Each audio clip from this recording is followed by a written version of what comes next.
So do you know your worth?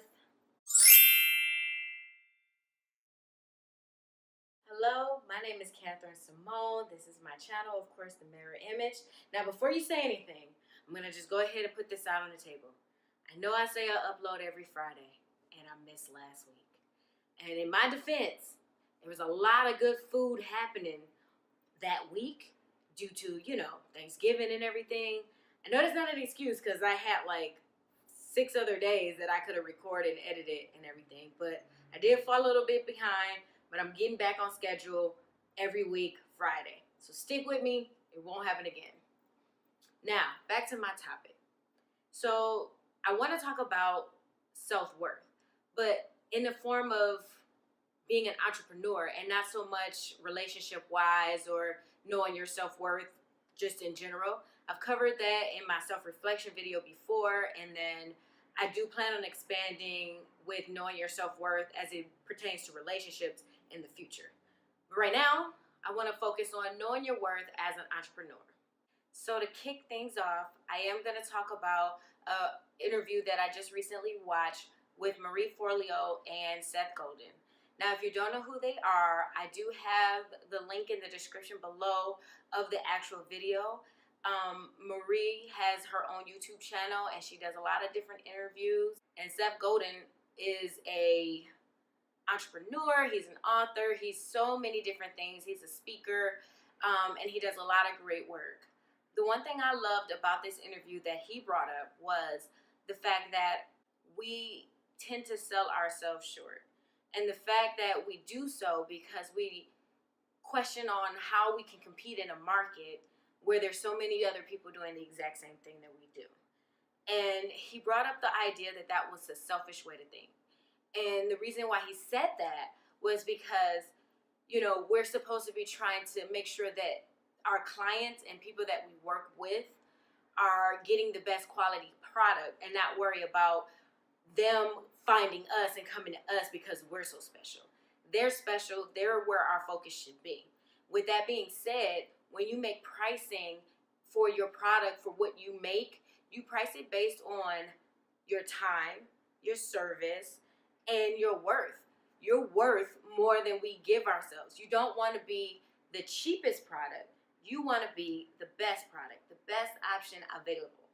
And I think that gets lost in translation because our minds are so focused on competing with other people who do the exact same thing. You need to focus on the idea that if you're putting your time and your effort into something, then you need to get back what you put in. So know that it's important to value yourself above anything else. Don't compare with anybody else's job or title, what they do, because what you're going to find is you're going to diminish what you do. And that's not what we want. We want you to uplift what you do so that you can get the most out of your hard work. Another good point he brought up was the fact that we want to market with people and not to people. It's important to know what they're looking for. Not everybody's going to want the same thing. We all have individual minds, and even though we might be in the same profession, as for example, I am a life coach and I know plenty of life coaches, but not everybody focuses on the same group of people. Not everybody focuses on the same ideas or growth paths, action plans. We all do things differently. And because we all do things differently, we're not for everyone. And that brings me to another point that I want to bring up that was mentioned in the interview is the fact that you're not going to get everyone. Not everyone is going to know who you are or care. There are over 7 billion people in this world, and there's a good chance that maybe a handful of them might start following you right away. And you have to grow from that. So often we focus on the bigger picture because we want to help everybody. We want to do something for everybody. We want our service to be universal. But it's important to know that our service will not be universal. And there's not really anything we can do about it. We can't bring everybody in. So what we need to do is focus on the core people that do rock with us, that do like what we do, and that support us. Because those people are the ones that are going to keep bringing us their business. And those are the people we want to keep focusing on. Don't waste your time trying to bring in clients that don't match what you sell. You don't need every single client. You need your core clients. And the one thing that brings up is focus on your first 10. If you start off with 10 and those 10 really love what you do and the service you provide, then they tell their friends and then they tell their friends and you grow your market. But know that not everybody's going to like what you do. You're going to have a handful of comments or complaints from certain people who felt like that this isn't what they wanted. And that's okay, because that's not your ideal client, and it's okay. One of the things they teach me as a life coach in all of my training is that not every client is going to be for me. So if somebody comes across to me and their problem is bigger than I'm willing to allow or deal with, I have the right to say no. I can't take on everybody just because, I'm looking for clients. You need to pick the right people. So that's why it's important to focus on your worth when it comes to your business. You focus on your worth and you make pricing and products based on that.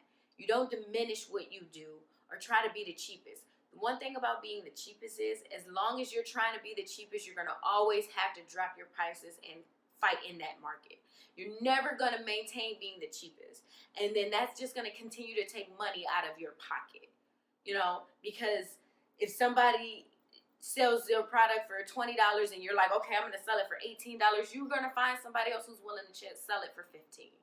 And in that mindset, it's not the best product, it's the cheapest product. And you get what you pay for it. You get the service, the passion, the care of a cheap pricer, somebody who doesn't have enough faith in what they do, that they can't price it up a little bit more. Now, I know what you might be thinking. So you just trying to make people pay a whole lot of money out here in these streets? Like, you're trying to get them to spend all this money and, people don't really have it like that? What happens when people don't have deep pockets? Well, Seth actually brings that up in his interview as well.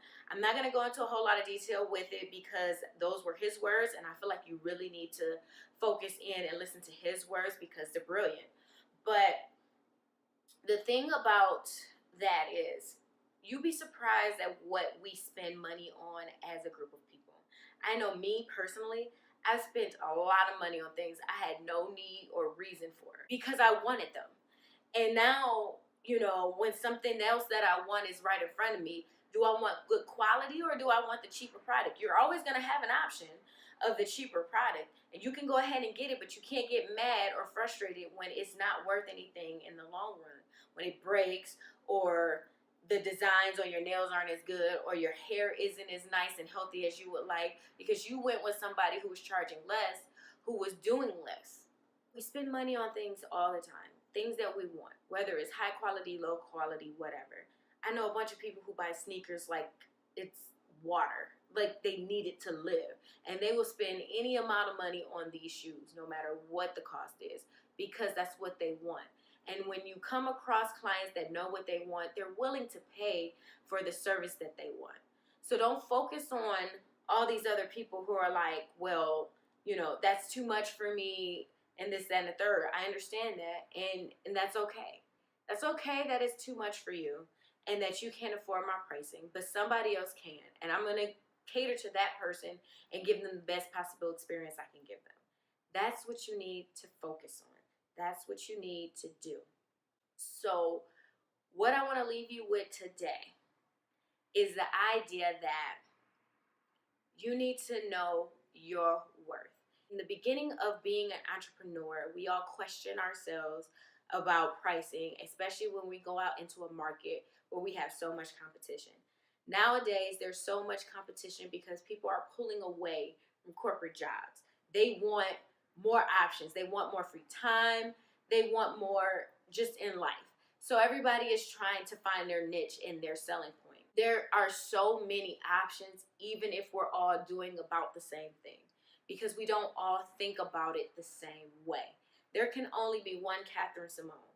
No matter how many people I meet, no matter who has a name like mine or look like me or maybe even think in the same mindset that I do, I am a unique being because I am me and that's it. Nobody's going to have all the experiences that I've had. Nobody's going to have all the thoughts that I have. That all of that stuff makes me unique. And when you focus in on that part of it, you can build your business, your brand, your ideas, your market, everything based on that.